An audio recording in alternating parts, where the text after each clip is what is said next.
They said the quiet neighborhoods were the safest places in America.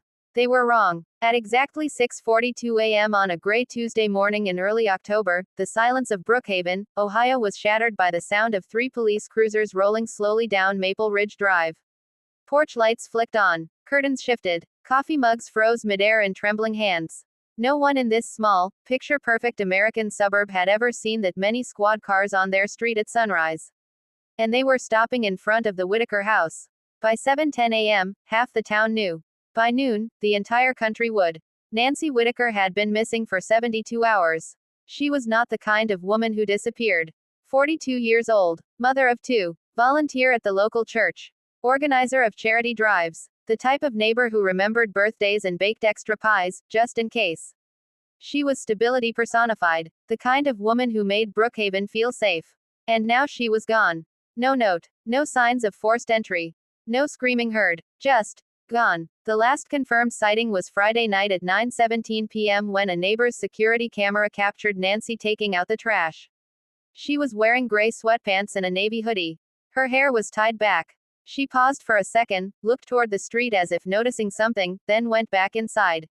She was never seen again. Inside the Whitaker home, there were no signs of struggle. Her phone was on the kitchen counter. Her purse hung on its usual hook. Her wedding ring sat beside the sink. The back door was unlocked. And the husband had an alibi. Daniel Whitaker claimed he was at a work retreat in Columbus. Receipts confirmed hotel check-in. Surveillance footage showed him entering at 8:03 p.m. Friday night. He had stayed until Sunday morning. On paper, he was clean. But paper doesn't tell stories. People do. And by Tuesday morning, Brookhaven was whispering. The police entered the Whitaker home at 6:49 a.m. They weren't there for Daniel. They weren't even there for Nancy. They were there for someone else. 18-year-old Ethan Whitaker stood frozen at the top of the staircase as officers walked into his house. Tall, thin, dark circles under his eyes. A freshman at Ohio State, home for the weekend when his mother vanished. Ethan Whitaker. One officer called. Yes, he answered, voice cracking. We need you to come down here. Outside, neighbors gathered. Phones recording. Children pulled back from windows. News vans already setting up at the corner. Someone had tipped off the local station. By 7:32 a.m., Ethan was being escorted out of his house in handcuffs. He wasn't formally arrested. He was detained for questioning. But the damage was done. The image of Nancy Whitaker's son being placed into the back of a police cruiser would circulate online within minutes. Hashtags exploded. True crime forums lit up. Commentators speculated wildly. What could an 18-year-old possibly have to do with his mother's disappearance? Inside the interrogation room at Brookhaven Police Department, Detective Laura Ramirez watched Ethan through the two-way mirror. She had worked homicide for 13 years. She had seen staged burglaries, domestic violence disguised as accidents, even a father who faked a kidnapping for insurance money. But something about this case felt different. Too clean, too quiet, too wrong. Ethan sat at the metal table, hands trembling, eyes red. He hadn't asked for a lawyer. He hadn't asked for his father. He hadn't said much at all. Detective Ramirez entered the room slowly. I'm Detective Ramirez, she said, sitting across from him. You're not under arrest. We just need to ask you some questions. Ethan nodded. When was the last time you saw your mom? Friday, he whispered. Before she disappeared. What time? Around 9. Maybe a little after. She was doing laundry. We talked about school. What did you talk about? She asked if I was eating enough. If I'd made friends. Normal stuff. Did you argue? No. Did she seem upset? Nervous? Afraid? He hesitated. Ramirez noticed. Ethan. She'd been stressed, he said quietly. About what? I don't know. She wouldn't say. Ramirez leaned back. The stress detail hadn't been mentioned by Daniel. Daniel had described his wife as perfectly fine. Happy. Stable. But sons notice things fathers don't. What kind of stress? Ramirez pressed. Ethan swallowed. She kept checking the windows. Locking the doors. She asked me if I'd seen a black SUV parked outside earlier in the week. Ramirez's pen stopped moving. A black SUV. Yes. Did you? I saw one once. Tuesday night. Parked across the street. But I didn't think anything of it. And your father? Did he know? I don't think so. That was the first crack in the perfect suburban story. Because Daniel Whitaker had never mentioned a black SUV. And when officers reviewed traffic camera footage from Tuesday night, they found something. At 11:14 p.m., a black Chevrolet Tahoe drove slowly past Maple Ridge Drive. It circled the block twice. The license plate was partially obscured. By Wednesday afternoon, national media descended on Brookhaven. Satellite trucks lined the streets. Crime analysts speculated about family secrets. Social media detectives analyzed every frame of Nancy's last known appearance. And then something else surfaced. A bank withdrawal. On Thursday, one day before she vanished, Nancy had withdrawn $8,000 in cash. No one knew why. Daniel claimed he had no knowledge of it. Ethan said he didn't either. Security footage from the bank showed Nancy alone. Calm. Focused. She placed the cash into her purse. That purse was still hanging by the door. Empty. Which meant the money was gone. Now the question wasn't just who took Nancy. It was what Nancy was planning. Detective Ramirez gathered her team. Let's list what we know, she said. No forced entry. Back door unlocked. Large cash withdrawal. Possible black SUV. Son detained. Father with an alibi. She paused. And a woman who was afraid of something. There were two possibilities in her mind. Either Nancy was running from someone. Or someone came for her. Meanwhile, across town, Daniel Whitaker stepped in front of cameras for the first time. His voice cracked on cue. His eyes were red but dry. My wife is a loving mother, he said. If anyone knows anything, please come forward. It was the perfect plea. But Detective Ramirez wasn't buying it. Because at 2:17 p.m., lab results came back from the Whitaker kitchen. There was blood. Not much. A microscopic trace near the sink. Cleaned, but not perfectly. DNA confirmed it was Nancy's. The disappearance had just become a potential homicide. And the only person home Friday night was Ethan. At 6:03 p.m., Ramirez returned to the interrogation room. She placed a photo on the table. The kitchen sink. Trace blood highlighted. Ethan stared at it. What is this? He whispered. You tell me. I don't know. That's your mother's blood. Silence filled the room like smoke. I didn't hurt her, Ethan said, voice shaking. Then help me understand what happened. Tears streamed down his face. I woke up at 3 a.m. Saturday to get water. The back door was open. I thought she forgot to lock it. I locked it and went back to bed. Why didn't you tell us that before? I was scared. Of what? He looked up. Of him. Your father. Ethan nodded. And in that moment, Detective Ramirez knew. This case was not about a missing suburban mom. It was about a family unraveling. Because at 7:12 p.m., as officers prepared to release Ethan pending further investigation, another call came in. A gas station attendant 20 miles outside Brookhaven reported something strange. Friday night, around 10:02 p.m., a woman matching Nancy Whitaker's description had been seen arguing with a man near a black SUV. The security footage was grainy. But the woman looked like Nancy. And the man. The image froze on screen inside the police station. Detective Ramirez stared. The man arguing with Nancy Whitaker looked exactly like Daniel Whitaker. But Daniel's hotel check-in timestamp said 8:03 p.m. in Columbus. Columbus was 2 hours away. Which meant one of two things was true. Either the footage timestamp was wrong. Or Daniel Whitaker had lied. And if Daniel lied about where he was that night, then Nancy Whitaker's disappearance was not random. It was deliberate. And someone inside that perfect American home knew exactly what happened. The sun set over Brookhaven as the town held its breath. The cameras kept rolling. The questions kept growing. And somewhere in the dark, the truth was waiting. But it was far darker than anyone imagined. And by the time the next 24 hours unfolded, Brookhaven would never be the same again. The moment Detective Ramirez saw the still frame from the gas station footage, she felt it, that quiet shift in a case when suspicion stops floating and starts pointing. The timestamp read 10:02 p.m. Friday night. The location was a Shell station off Route 81, 20 miles south of Brookhaven. The woman in the footage wore gray sweatpants and a navy hoodie. Nancy's last known outfit. The man standing across from her, partially turned toward the camera, wore a dark jacket and baseball cap. His build, his posture, even the way he tilted his head forward when arguing. It looked like Daniel Whitaker. But Daniel's hotel keycard log showed him entering his Columbus hotel room at 8:03 p.m. Columbus was 118 miles away. A 2-hour drive minimum. It was impossible. Unless it wasn't. Pull traffic cam footage between Brookhaven and Columbus, Ramirez ordered. Every toll. Every intersection. I want movement logs for Daniel's car. Within an hour, they had something. Daniel had driven his silver Lexus to Columbus earlier Friday afternoon. That much was confirmed, but there was a 2-hour window between 5:10 p.m. and 7:22 p.m. where the vehicle was not captured on any major traffic cameras. That gap aligned almost perfectly with the drive to Route 81. Ramirez leaned back in her chair.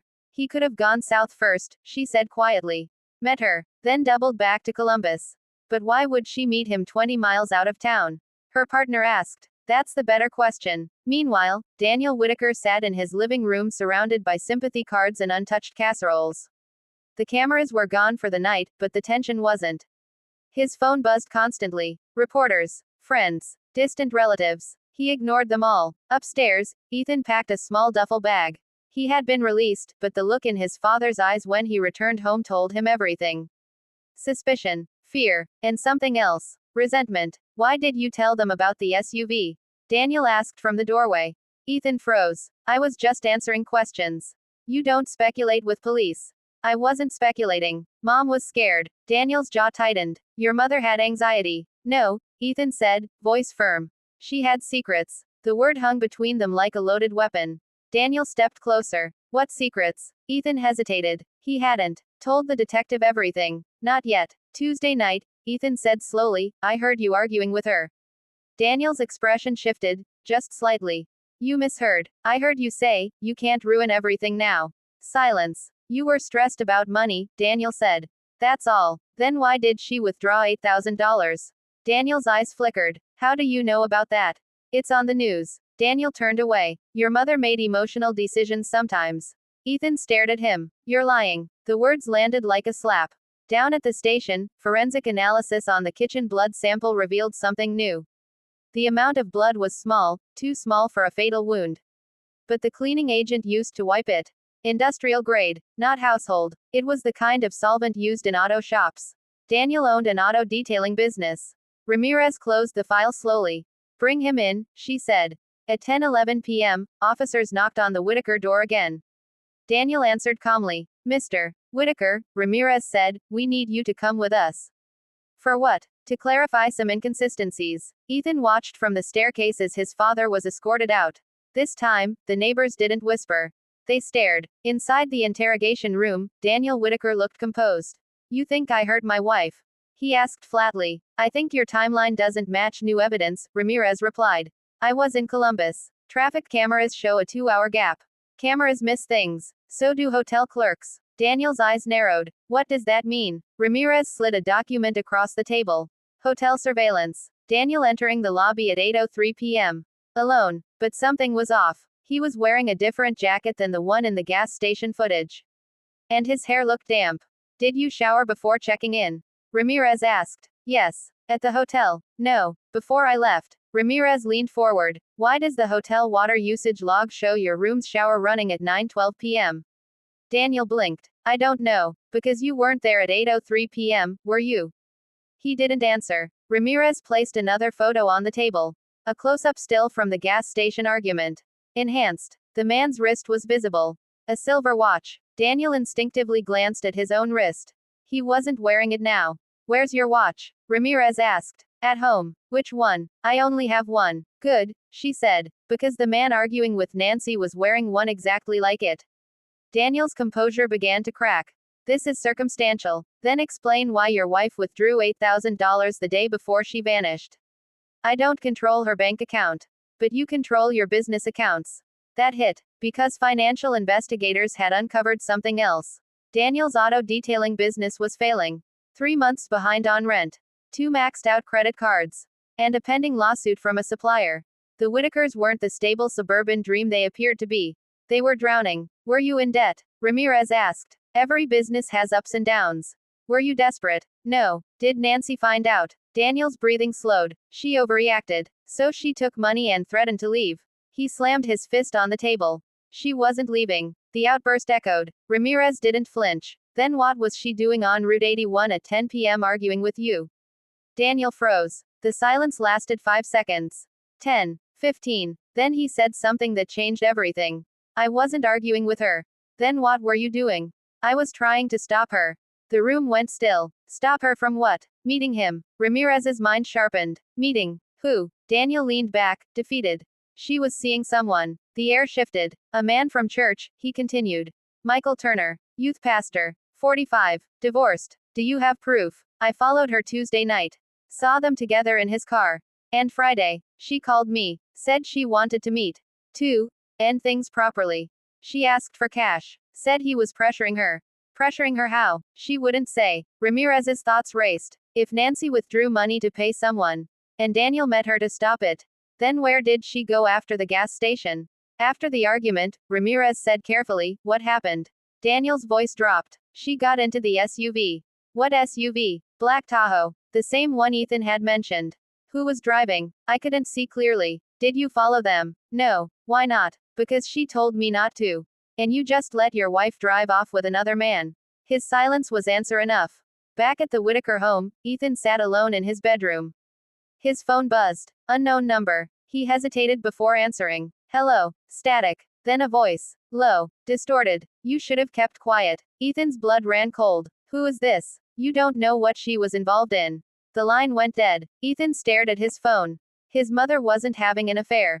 She was afraid. And someone else knew it. At midnight, police ran Michael Turner's name. No criminal record. Clean background. But his phone ping data placed him near Route 81 Friday night. And when officers arrived at his apartment at 12:47 a.m., they found something chilling. His black Chevrolet Tahoe was parked outside. The front bumper had a fresh dent. And the passenger side door handle had traces of what looked like blood.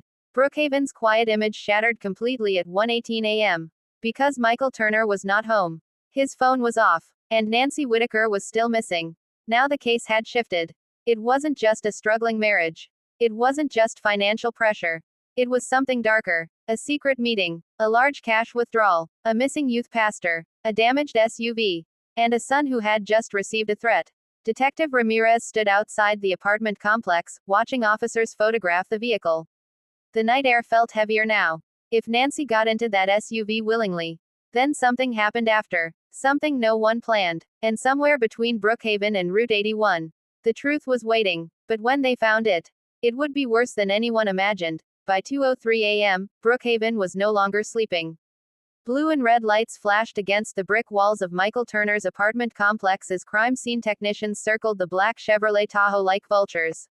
Every angle photographed, every surface dusted, every inch documented. Detective Ramirez stood with her arms crossed, staring at the passenger side door. A faint smear, not obvious, but unmistakable. Blood. Preliminary field testing confirmed it. Human. And not old. Run it, she ordered. Fast. Inside the SUV, the interior smelled faintly of bleach. That detail made her stomach tighten. Bleach meant panic. Bleach meant cleanup. Bleach meant someone knew something had gone wrong. The glove compartment contained registration papers confirming the vehicle belonged to Michael Turner. The back seat had faint scratch marks on the leather. The floor mat on the passenger side was damp, as if recently scrubbed. And in the trunk, they found a roll of plastic sheeting. Partially used. Ramirez exhaled slowly. This just escalated. By 3:10 a.m., a warrant was issued to search Turner's apartment. Inside, everything appeared normal at first glance. A tidy living room. Open Bible on the coffee table. Church bulletins stacked neatly. A framed photo of him with youth group students smiling in matching retreat t-shirts. The perfect image. But perfect images were cracking everywhere in this case. In the bedroom closet, detectives found something unexpected. A locked metal box. Inside it were stacks of printed emails. Between Michael Turner and Nancy Whitaker. Ramirez flipped through them carefully. The early messages were innocent. Church coordination. Event planning. Volunteer schedules. But then the tone shifted. I can't keep pretending everything is fine at home. You deserve to be safe. He knows something is wrong. I'm scared of what he might do. Ramirez's jaw tightened. These were not romantic exchanges. They were desperate. Nancy wasn't having an affair. She was confiding. She was planning something. And the last email, sent Thursday night at 11:47 p.m., read. I'll bring the money. We'll meet where you said. If this works, it's over. Ramirez read it twice. If this works, it's over. Over what? By 4:02 a.m., lab results came back from the Tahoe blood sample. It was Nancy's. The silence in the command room was heavy. That didn't automatically mean she was dead. But it meant she had been injured inside that vehicle. And Michael Turner was missing. The media frenzy exploded before sunrise. Youth pastor linked to missing mom. Secret emails revealed. Love triangle turns deadly. The narrative was forming fast. Too fast. Ramirez hated when cases turned into entertainment. Because the truth was rarely that simple. At 6:30 a.m., officers traced Michael Turner's last phone ping. It hit a tower near Hollow Creek State Park at 10:38 p.m. Friday night. Then nothing. The park covered over 2,000 acres of wooded terrain, ravines, and hiking trails. If someone wanted to hide something, it was the perfect place. Search teams mobilized immediately. K-9 units, drones, ground patrol. By 9:12 a.m., Ethan Whitaker sat across from Detective Ramirez again. His eyes were hollow from lack of sleep. Did your mom ever talk about Michael Turner? Ramirez asked gently. Yes, Ethan said. How? She said he helped her. With what? She wouldn't tell me everything. But she said if something happened to her, I should look in the blue binder in her closet. Ramirez froze. There's a blue binder. Ethan nodded. I didn't think it mattered. It mattered. Within 30 minutes, officers were back at the Whitaker house. In the master bedroom closet, hidden behind winter coats, they found it. A thick blue binder. Inside were bank statements, copies of business documents, photos, and something that made Ramirez's pulse spike. Life insurance paperwork. Daniel Whitaker had increased Nancy's life insurance policy 6 months ago, from $250,000 to $1.5 million. And he was the sole beneficiary. The policy had gone into full effect 3 weeks ago. Ramirez closed the binder slowly. Motive: financial desperation. A staged narrative pointing toward an affair. And now a missing youth pastor. But the emails complicated everything. If Nancy was scared of Daniel, why meet Michael secretly with cash? Unless the money wasn't for him. At 11:47 a.m., a drone search team at Hollow Creek reported something unusual. Disturbed soil near an old maintenance road. Officers moved in. The ground had been recently dug. Shallow. Rushed. Ramirez arrived at 12:32 p.m. She didn't speak as forensic teams began carefully removing dirt. 6 inches down. Then 12. Then, a shoe. Gray. Female. The kind Nancy wore often. The forest fell silent except for the sound of shovels. Moments later, they uncovered more. A hoodie. Navy. Bloodstained. But no body. Just clothing. Deliberately buried. Staged. Ramirez felt it again, that shift. Someone wanted them to find this. But not everything. Back at the station, analysts reviewed traffic cameras near Hollow Creek. At 10:41 p.m. Friday night, a black Tahoe was captured heading toward the park. At 11:22 p.m., the same Tahoe left. Alone. No other vehicles entered or exited within that window. Which meant if Nancy was there, she didn't leave in that SUV. At 2:15 p.m., a break came from an unexpected place.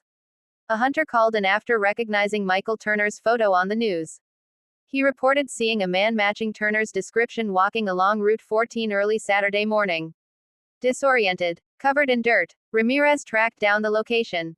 3 miles from Hollow Creek.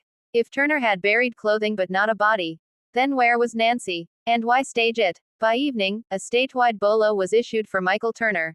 Daniel Whitaker remained under scrutiny but not charged. Ethan stayed silent, but inside him, something was shifting. Because the phone call he received the night before replayed in his mind over and over. You don't know what she was involved in. Not who. What. That word mattered. At 7:48 p.m., Detective Ramirez received lab results from the Tahoe's trunk liner. Additional blood. More than in the passenger seat. Enough to suggest significant injury. Possibly fatal. But still no body. And without a body, prosecutors would hesitate. Which meant time was critical. At 9:03 p.m., another development hit. Michael Turner's credit card was used. At a motel 40 miles north of Brookhaven. Room 214. Ramirez didn't wait. She drove there herself with 2 officers. The motel hallway smelled of stale smoke and fear. They knocked. No answer. They forced entry. Michael Turner was inside. Alive. Sitting on the edge of the bed.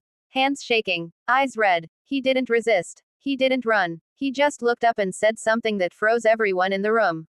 I didn't kill her. Ramirez stepped forward slowly. Where is Nancy? Turner swallowed hard. She was never supposed to meet me alone. The words echoed. What does that mean? Ramirez asked. Turner looked down at his hands. Daniel told her I was blackmailing him. The room went still. What? Ramirez said quietly. Turner nodded weakly. He told her I had evidence that could destroy their family. He said if she paid me, I'd disappear. Ramirez felt the entire case tilt sideways. Were you blackmailing Daniel? No, Turner said firmly. I was helping Nancy gather proof. Proof of what? Turner's voice dropped to almost a whisper. Financial fraud. Everything shifted again. He'd been laundering money through his business, Turner continued. Not just debt. Something bigger. Something illegal. Ramirez's mind raced. Where did Nancy get this information? She found irregular transfers. She thought he was just hiding debt at first. But it was more. More how? Turner hesitated. Organized. Silence swallowed the room. Are you saying Daniel Whitaker is connected to something criminal? Ramirez asked carefully. Turner nodded. And when Nancy found out, she panicked. She wanted out. She wanted to protect Ethan. And Friday night, she called me, terrified. Said Daniel knew she'd been digging. He told her to meet him to settle it. I followed her because I was scared for her.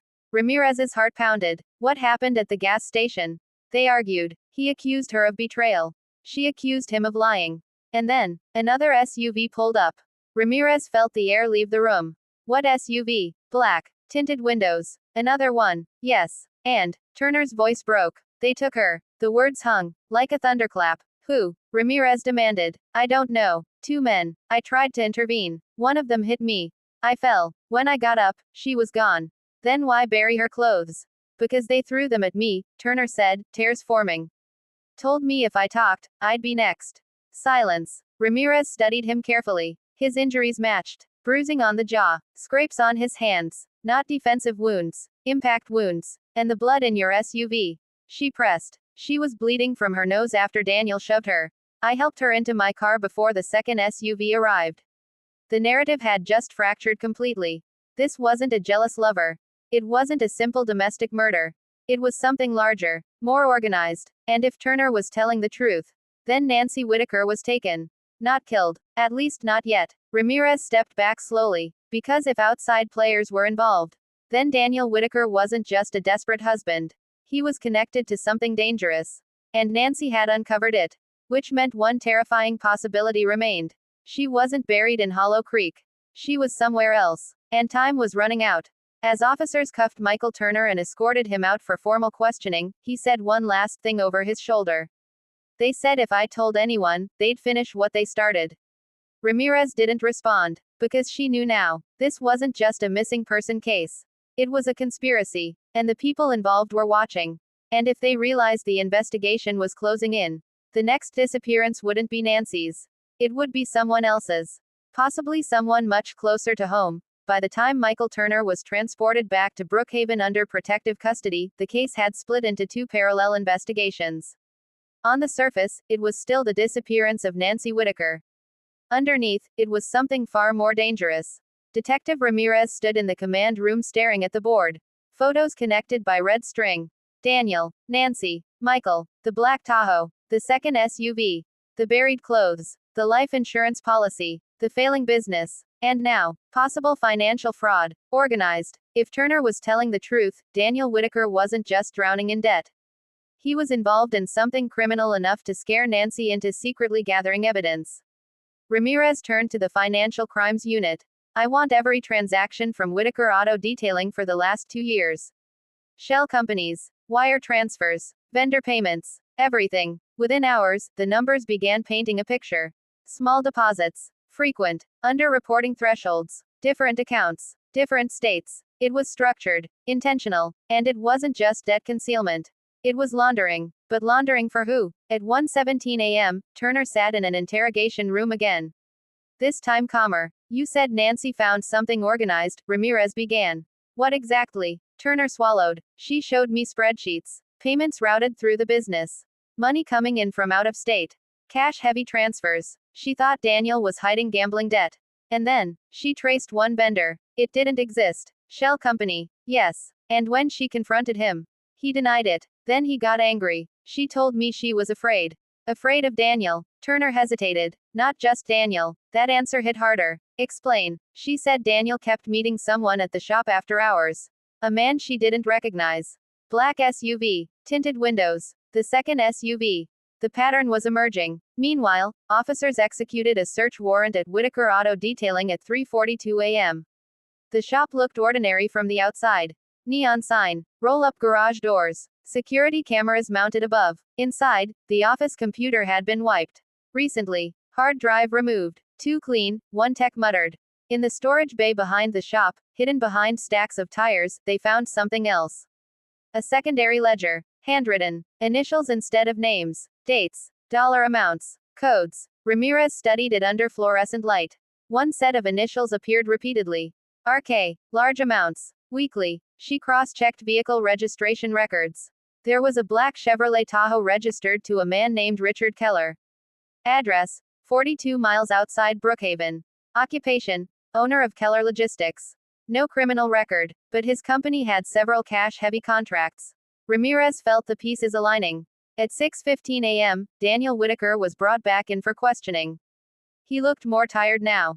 Less composed. You told us your business was just struggling, Ramirez said. It is. Then explain this. She slid the ledger across the table. His face drained of color. That's not mine. It was found in your shop. I don't know what that is. You also told us you didn't know about your wife's concerns. I didn't. She thought you were laundering money. Daniel's jaw tightened. That's ridiculous. Then why wipe your office computer? Silence. I upgraded the system by removing the hard drive. He looked away. Where is Richard Keller? Ramirez asked quietly. Daniel blinked. I don't know anyone by that name. Ramirez leaned in. He drives a black Tahoe. The shift was subtle but undeniable. Fear. Real fear. Daniel swallowed. You don't understand, he said finally. Help me. They weren't supposed to hurt her. The room went still. Ramirez didn't move. Who? She asked. Daniel closed his eyes. I just needed help. The business was failing. Keller offered short-term capital. No banks. No paperwork. Just moving money through my accounts. How much? At first, 20,000. Then more. For what? I didn't ask. Did you ever meet the source? No. Keller handled everything. And when Nancy discovered it, she threatened to go to police. So you arranged the gas station meeting. I just wanted to talk. And the second SUV. Daniel's breathing quickened. Keller said he'd handle it.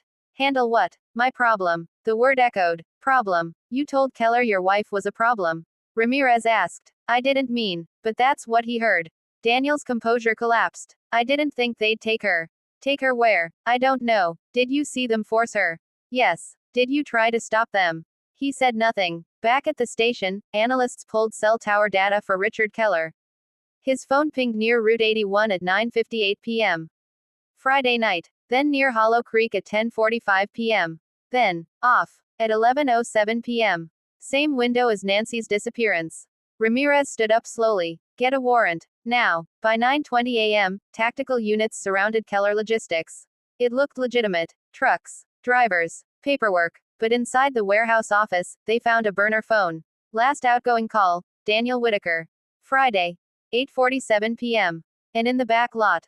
Another SUV. Black. Interior freshly cleaned. Too freshly. Forensic teams moved quickly. Under the removable cargo liner, they found fibers. Gray cotton. Matching Nancy's sweatpants. And something worse. A small gold cross necklace. Bent. Ramirez stared at it in silence. Nancy wore that necklace daily. Which meant she had been inside that second SUV. And if she was inside Keller's vehicle after leaving Turner's Tahoe, then Turner was telling the truth. Daniel hadn't killed her. He'd delivered her. At noon, Keller was located attempting to board a private charter flight in Dayton. He was arrested without incident. Inside the interrogation room, he smiled. Not nervous. Not scared. Just mildly inconvenienced. You think I kidnapped some suburban housewife? He said calmly. We think you're involved in organized financial laundering and abduction, Ramirez replied. That's dramatic. You were at Route 81. I drive everywhere. You were at Hollow Creek. I hike. You turned off your phone. Battery died. Ramirez placed the gold necklace on the table. His eyes flicked down, then back up. No reaction. You know Daniel Whitaker, she said. Lots of business owners know me. You move money through failing companies. That's called consulting. And when Nancy Whitaker found out, I have no idea what you're talking about. He was smooth, professional, and dangerous. At 3:14 p.m., forensic results confirmed Nancy's blood in Keller's SUV. The case had escalated from missing person to federal-level criminal conspiracy. But the most important question remained unanswered. Where was Nancy? Alive, or not? At 5:37 p.m., Ethan Whitaker sat in his bedroom staring at his mother's blue binder. He hadn't given police everything. There was one envelope he'd removed before they searched. Because inside it was something she had handed him weeks ago. Keep this safe, she'd said. He opened it now. Inside was a flash drive. His hands shook. He plugged it into his laptop.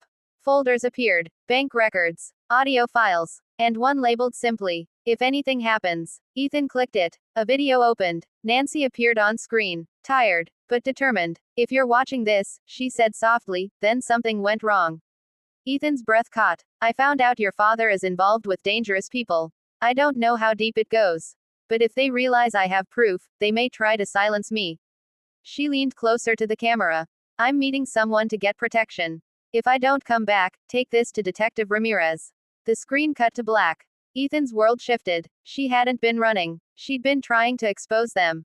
And now, she was gone. Outside, sirens echoed in the distance as federal agents began coordinating with local police.